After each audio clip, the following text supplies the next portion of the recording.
일상생활의 모든 것은 과학적으로 설명이 가능하다고 하는데요. 여러분의 궁금증을 풀어드리는 시간이죠. 한낮의 과학실, 이독실 과학 커뮤니케이터와 함께합니다. 안녕하세요. 네, 안녕하세요. 네. 제가 오늘 주제 좀 보고 왔는데 어려워요. 네, 그렇습니다. 공부를 네. 많이 해야 될 것 같아요. 네. 네, 최근 태양 폭풍으로 전 세계 곳곳에서 오로라가 발생했다. 이런 얘기들이 쏟아져 나왔어요. 네, 얼마 전에 태양 흡정 폭발이 있었고요. 그 여파로 지자기 교란이 이제 경보도 뜨고 있었습니다. 폭발을 한 다음에 지자기 교란이 일어나기까지 시간이 좀 있거든요. 네. 이걸 대비해야 된다는 이야기도 많이 나왔었고, 심지어 우리나라에서 오로라가 관측이 됐다. 오로라 사진이 찍혔다 이런 네. 이야기까지 있어서 많은 분들이 좀 궁금해하실 것 같아요. 그래서 한번 주제를 다뤄보면 좋겠고, 사실 이번에 이 흑점은 지나갔어요.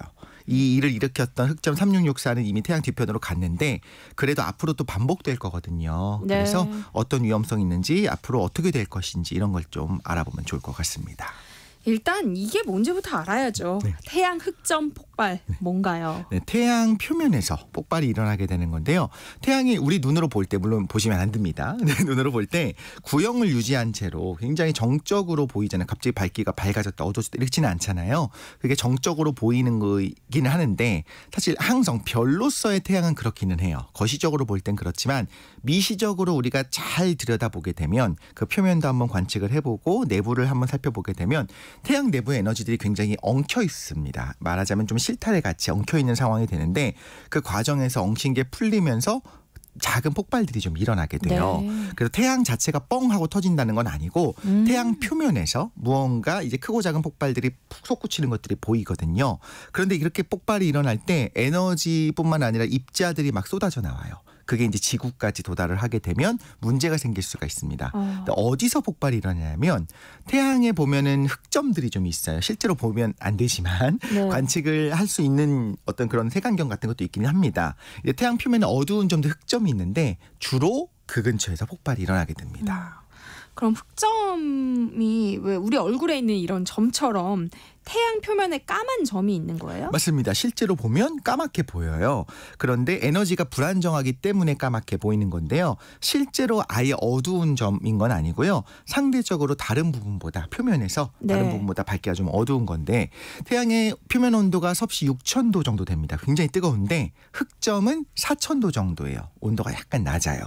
그럼 왜 온도가 낮은지도 좀 궁금한 거잖아요.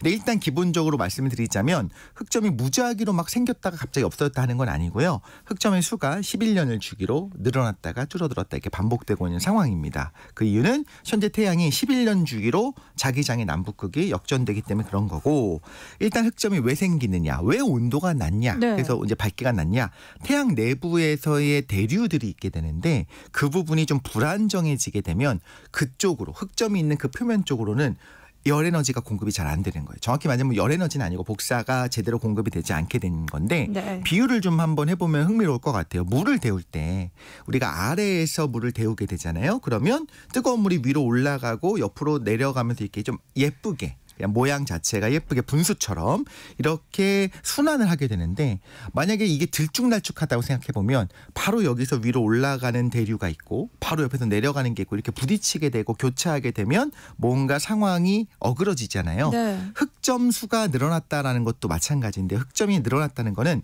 태양이 뭔가 내부가 불안정해졌네. 그 말은 에너지가 많아졌네. 태양 활동이 증가하겠구나라고 우리가 이해할 수가 있는 겁니다. 그러면은 태양 흑점이 좀 폭발할 때만 입자들이 외부로 방출이 되는 거예요? 이때 특별히 많은 입자가 방출되기 때문에 우리가 경보도 울리고 이렇게 좀 대비를 해야 된다는 얘기를 하는 건데 흑점 폭발이 없을 때도요. 태양의 에너지와 입자들이 계속 뿜어져 나오고 있어요. 우리가 네. 에너지는 알고 있죠. 그렇죠? 네. 빛도 오고 열도 오고 그쵸. 하고 있으니까. 그런데 이런 전자기파 형태뿐만 아니라 전하를 띤 입자를 계속 태양이 바깥쪽으로 밀어내고 있어요. 그래서 이걸 뭐라고 부르냐면 태양풍이라고 합니다. 태양바람, 태양풍이라고 부릅니다. 근데 태양의 온도가 굉장히 높기 때문에 태양을 구성하고 있는 수소가 이제 원자 상태로 있을 수가 없고 플라즈마 상태로 있어요. 플러스 마이너스로 분리된 형태 플라즈마 상태로 있게 되는데 이게 이 플라즈마들이 계속 태양 내부에서 움직이고 있어요. 그런데 플러스 마이너스 전하를 띠고 있는 무언가가 움직인다는 건 전류가 흐르는 거거든요. 그럼 전류가 흐르기 때문에 자기장이 생기는 거고 그 자기장들이 계속적으로 엉겨 있는 상태다라고 보면 될 것 같습니다. 그러니까 태양 흑점 폭발이 일상적인 건 아니고 태양풍은 또 일상적이라는 말씀이신 맞습니다. 거잖아요. 네. 그러니까 날씨로 비유하자면 뭐 태풍, 바람 이런 느낌이겠어요. 맞습니다. 일상적으로 태양풍이 분다고 말씀을 드렸잖아요. 네. 그런데 때때로 자기장이 교란이 되면서 이제 크고 작은 태양 활동들이 일어나게 되죠. 태양 흑점 폭발 같은 이런 것들을 일종의 우리가 태풍, 폭풍 이렇게 생각할 수 있는 건데 네. 그래서 이걸 뭐라고 부르냐면요. 실제로 우주 날씨라고 부릅니다. 네. 우리나라에서는 뭐라고 표현을 하고 있냐면 우주 전파 환경이라고 해요. 왜 그러냐면 태양풍이 변하거나 어떤 흑점, 태양 활동들이 많아지게 되면 우리 지구에게는 어떤 영향을 주냐면 전자기적인 영향을 줍니다. 그래서 전파 환경이 바뀌기 때문에 우리나라에서는 우주 전파 환경을 측정을 하고 있는 건데 영어로는 그냥 스페이스 웨더예요. 말 그대로 진짜 우주 날씨라고 생각하면 될 것 같고요. 우주 날씨가 변하게 되면 지구 주변의 자기장도 변하게 되고요. 그러면서 지구 대기에서 발생하는 전파 환경이 바뀌게 된다라는 건데요. 지구 날씨는요. 비가 오게 되면 오늘 좀 우중충한데 네. 비가 오게 되면 우리 기분도 좀 바뀌게 되고 습도도 바뀌고 이렇게 좀 달라지는 것들이 있잖아요. 근데 우주 날씨는 우리 몸에는 직접적으로 영향을 주질 않아요. 생각해보면요. 우리가 MRI 같은 것을 할 때 뭐 아프거나 이렇게 소리는 좀 나지만 뭔가 찌릿찌릿한 느낌 들지 않잖아요. 그쵸. 우리는 자기장의 변화를 감지할 수가 없어요. 사람은요. 그렇기 때문에 우리는 거의 영향이 없지만 기본적으로 이런 우주 환경이 변하게 되면 전파가 바뀌게 되고 또 우리 자기장이 바뀌게 되면서 전기 흐르는 전자제품들이거나 어떤 전기 시스템에 문제가 생길 수가 있습니다. 그러니까 우주 날씨가 거칠어지면 그러니까 태양 흑점 폭발이 일어나면 구체적으로 또 어떤 일들이 생기게 되는 거예요? 일단은 세 가지 정도의 영향으로 생각을 하는데요. 태양에서 딱 폭발이 일어나는 순간에 방사선이 막 나오게 됩니다. 그것이 우리 고층에 지구 고층에 있는 대기 상태를 바꾸어 놓을 수가 있어요. 그래서 제일 먼저 알게 되는 건 뭐냐면 통신 장애가 생깁니다. 네. 그래서 갑자기 뭔가 잘 안 돼요. 전파 수준이 잘 안 됩니다. 여기서 말하는 전파라고 하는 거는 우리 라디오를 못 듣는 수준이 아니라 뭐 단파 라디오라든가 이런 굉장히 멀리까지 가는 거 있지 않습니까? 이런 부분에 반사가 잘 안 되는 일들이 일어날 수가 있고요. 인공위성 같은 경우에도 인공위성 운용에 좀 피해가 있을 수가 있습니다. 네. 그리고 우주 공간에 있는 우주인, 우리 말고요. 우주 공간에 있는 우주인들에게는 좀 영향을 줄 수가 있는 겁니다. 이렇게 흑점 폭발, 플레어가 일어나게 될 때는요. 이번에 요 단어가 나와서 많은 분들이 아셨을 텐데 코로나 질량 방출이라고 하는 CM이 뭐 사실 구체적인 거는 몰라도 되지만 CM이라는 단어가 계속 나왔어요. 네. 이게 같이 일어나기도 하는데 엄청난 양의 하전 입자들 플라즈마들이 뿜어져 나옵니다. 그래서 태양을 쫙 관찰하다 보면 CM이 이런 코로나 질량 방출이 일어나게 되면 무언가 뽕 하고 터져 나와서 그게 지구 쪽으로 올 수가 있는 거예요. 이런 입자들이 오게 되면 그냥 단순한 폭발보다 훨씬 더 큰 피해를 주게 되는데 일단 태양으로부터 고에너지 입자들도 옵니다. 아까는 그냥 빛, 전자기파를 말한 거였고 이번에 입자가 좀 시간이 지나서 오게 돼요. 네. 그럼 위성에 실제로 장애를 줄 수도 있고요.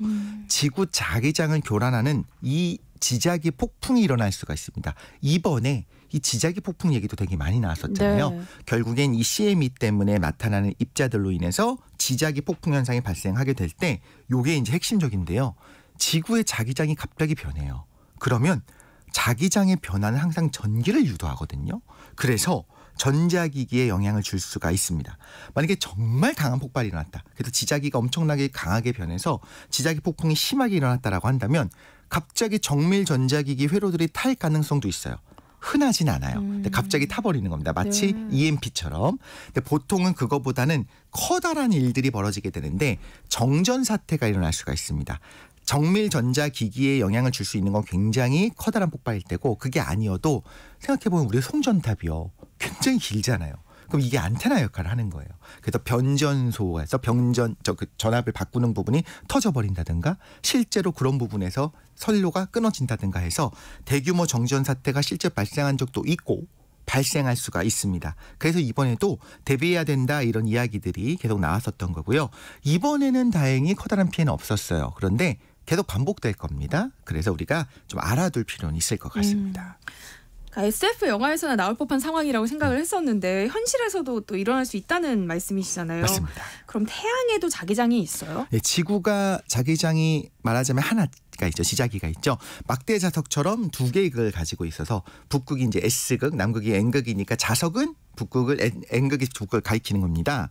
이렇게 두 개의 극을 가지고 있는데 태양은요. 자기장이 1000억 개가 넘어요.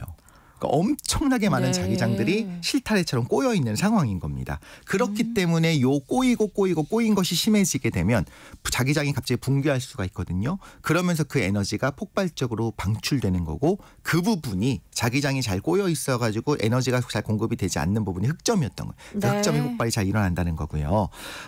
그래서 흑점이 왜 온도가 낮은지도 제가 말씀을 드렸고요. 네. 그 흑점이 움직이게 될 때가 있어요. 그러니까 흑점 스스로도 여기가 온도가 낮고 불안정하잖아요. 연력학적으로. 그래서 스스로 흑점이 회전하게 될 때가 있는데 그때 갑자기 근방의 자기장이 갑자기 뒤틀리게 됩니다. 그런 경우에 폭발이 일어나게 되는 거고 우리가 그래서 흑점이 많아질 때 태양 활동이 많아지겠구나라는 것을 이해할 수가 있는 겁니다. 네, 태양 흑점 폭발과 관련해서 미국 국립해양대기청이 주의보를 내렸던데요.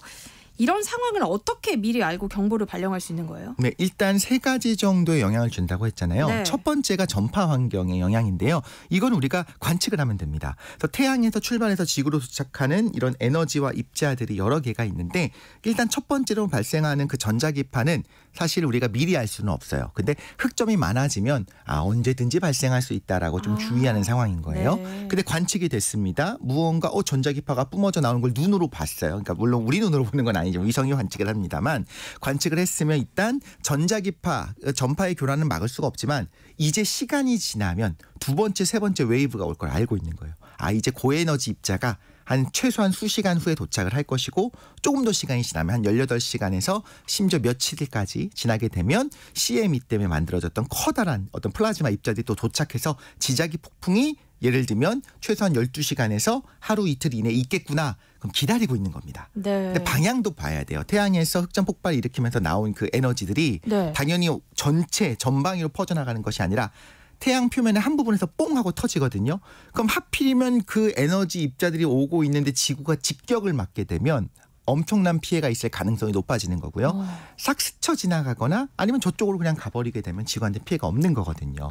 이렇게 생각을 해본다면 우리가 지금 관측하고 있는 것들은 눈으로 먼저 관측을 하고 폭발을 했네? 방향을 보니까 지구 쪽으로 오고 있네? 그럼 3시간 뒤에 어떤 일이 벌어질 것이고 18시간 뒤에는 어떤 일들이 한 하루 이틀 정도 벌어질 수 있으니까 주의해서 봐야겠다라고 하는 예보들을 낼 수가 있는 겁니다. 그러니까 이번에는 지자기 폭풍을 대비해야 한다고 했지만 다행히 큰 피해가 없었잖아요. 네. 이거는 뭐 직격으로 받지 않았다고 보면 되는 거죠? 네, 맞습니다. 우리나라에서도 실제 이런 것들에 대해서 계속 경보를 하고 있는데 네. 그 이야기가 딱 있었어요. 다행히도 지구 옆으로 비껴갔다. 그리고 원래 이번 흑점 폭발을 일으켰던 3664 흑점은 뒤로 넘어갔다. 그러면서 이 얘기가 같이 있어요.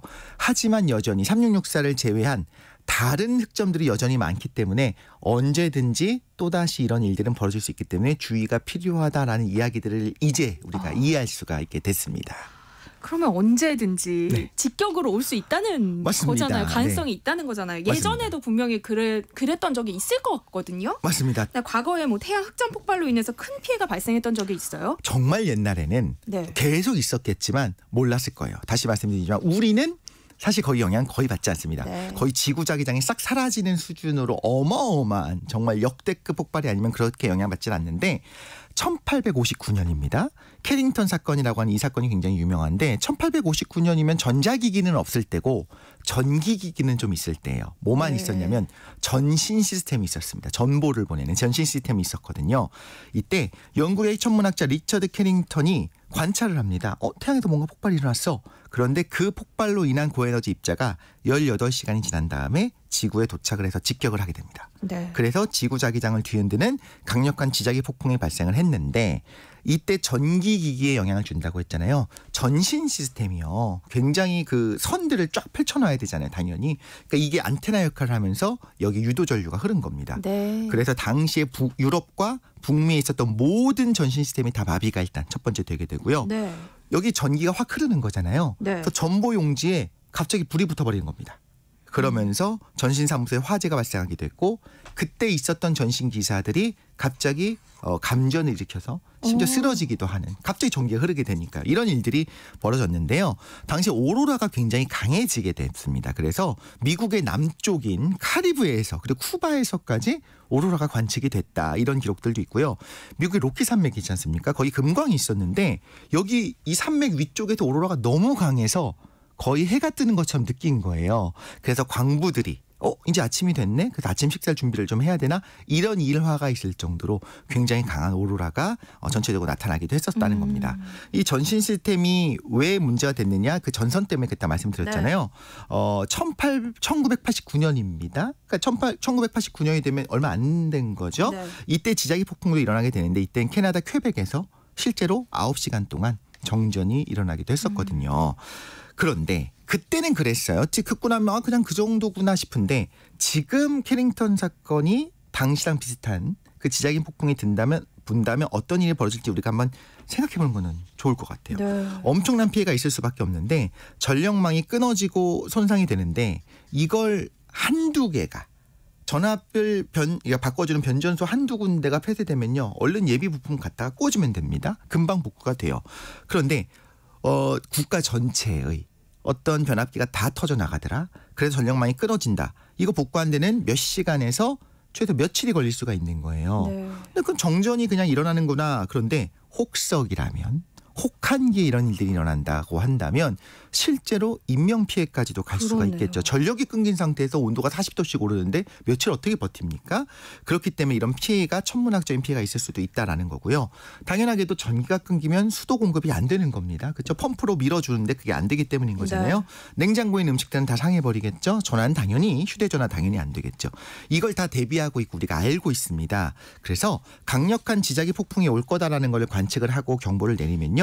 전력망을 관리하는 그 시설 관리자들이 당연히 지금은 대책을 미리 세울 거고 예방적으로 전력망이 과부하 걸려서 끊어지기 전에 미리 예방적으로 전력망을 끌 수도 있기는 합니다. 네. 하지만 개인적으로는 강력한 지자기 그 폭풍이 일어날 수 있다라는 경보가 일어난다면 어떻게 행동해야 되는지 그 행동 요령을 알기만 하면 우리가 피해를 그래도 최소화할 수 있는 그래도 예정돼 있는 재해지만 이거를 우리가 극복할 수 있는 방안을 있는 겁니다.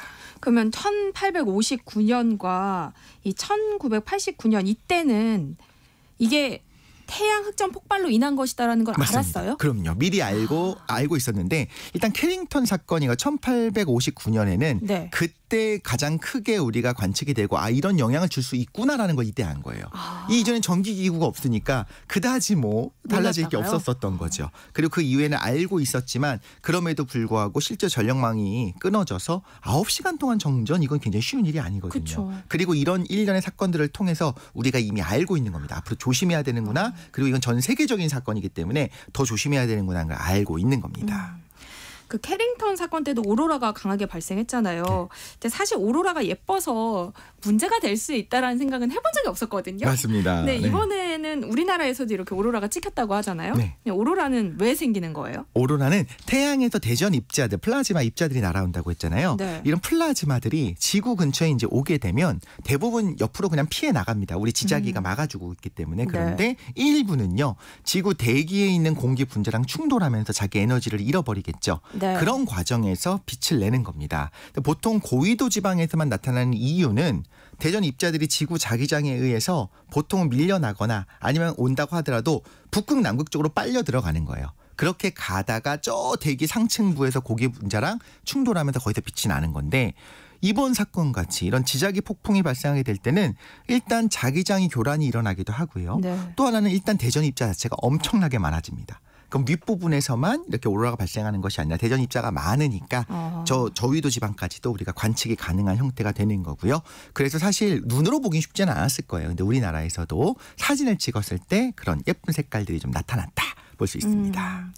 그러니까 앞으로도 좀 비슷한 상황들이 계속 반복될 수 있는 거잖아요. 그러니까 이번 기회에 이 우주 전파 재난 경보가 있을 때 우리가 어떻게 행동해야 하는지 좀 알아두면 좋을 것 같아요. 네. 그러니까 행동 요령도 좀 알려주세요. 예보가 가능하다는 게 핵심인 것 같아요. 이번처럼요. 그래서 일단 예보가 하면서 행동 요령이 안내가 될 정도면 이거 굉장히 커다란 폭풍이 불 가능성이 있을 때입니다. 그래서 네. 그대로 우리가 따르는 게 좋은데 자, 비행기를 타고 있는 경우다. 선박 중이다. GPS를 이용하고 있는 상황이다.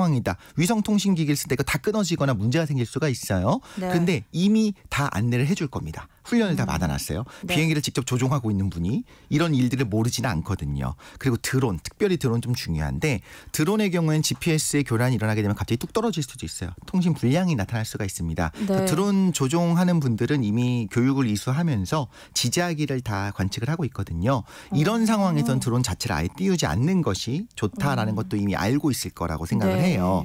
그런데 우리가 지금 여기서 말씀드리고 싶은 건 어떤 거냐면 일반적인 가정에서 어떻게 대비를 하냐는 거거든요. 네. 장기간 정전이 발생할 수 있다는 거는 우리가 염두에 두는 게 중요할 것 같아요. 그래서 손전등이 있어야 될 거고요. 비상 식음료. 음료도 중요합니다. 왜냐하면 물이 끊긴 상태로 한 3일까지 갈 수 있는 거예요. 비상식음료 필요하고요. 비상용 배터리, 무선 라디오 같은 걸 가지고 있는 것이 좋고요. 정밀기기, 특히 컴퓨터 같은 경우에는 경보 발생하면 꺼놓거나 아니면 정말 중요한 자료가 있다라고 하면 무정전 전원 공급장치 UPS 같은 걸 설치하는 것도 도움이 될 수 있습니다. 무엇보다도 우리 세상의 모든 정보 같이 이렇게 다양한 매체를 통해서 안내를 할 거니까요. 이 방송에 귀를 기울이는 것이 제일 중요할 것 같습니다. 네. 한나절 과학실 이독실 과학 커뮤니케이터와 함께했습니다. 고맙습니다. 감사합니다. 네, 세상의 모든 정보 여기서 마무리하겠습니다. 모바일